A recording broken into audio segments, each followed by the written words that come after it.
हाय, hello, नमस्कार. तर आज बिग बॉसची सुरुवात मेरी गो राऊंडनी झाली. म्हणजे तिकडे मेरी गो राऊंड आणलेलं ते असं घोड्यांचं चक्र असतं, राऊंड फिरायचं ते. आणि सगळे हे बिग बॉसचे सगळे उमेदवार इथे उभे होते. त्यांच्या पुढे एक येल्लो लाईन होती आणि येल्लो लाईनच्या पलीकडे ते मेरी गो राऊंड ठेवलेलं.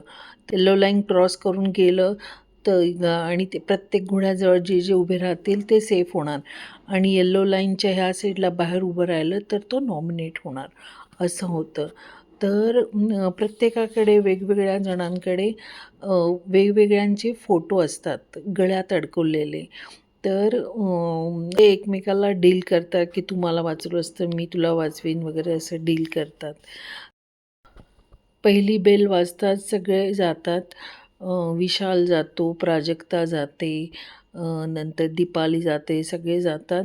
पण तन्वीवरून सांगत असते की राखी तू नको जाऊ, तू थांब, म्हणजे तू प्राजक्ताला नॉमिनेट कर, तू जाऊ नकोस, तू जाऊ नको. आणि तिकडे राकेश बापट थांबलेला असतो.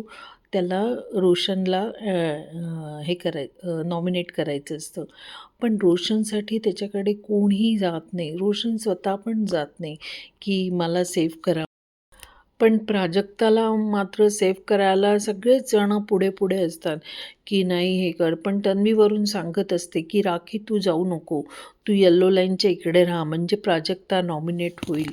पण राखी ती जाते आणि ती प्राजक्ताला सेव्ह करते. ती जाते म्हणून रोशन पण जातो आणि रोशनकडे राखीचं असतं म्हणून तो राखीला सेव्ह करतो.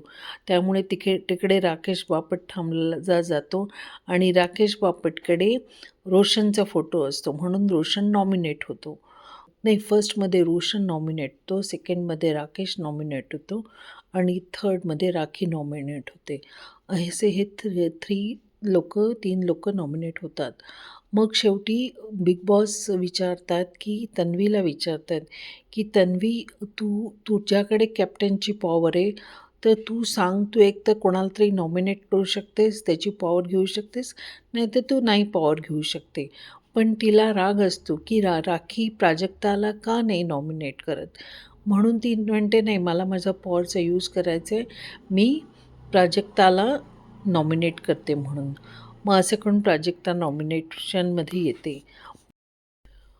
रोशन, राकेश, राखी आणि प्राजक्ता असे 4 नॉमिनेशनला येऊ शकते की तन्वी ही ट्रॉफी नक्कीच घेऊन जाणार. कारण तन्वी खूप छान खेळते, मला तिचा गेम आवडतो.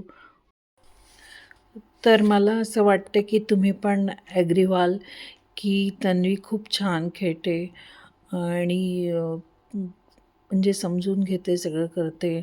आणि नंतर त्याच्यामध्ये प्राजक्ता खूप प्रभूला रडवते, चोर चोर, तू चोर, माझी पावरकी चोरलीस, आणि तो रडायला लागतो.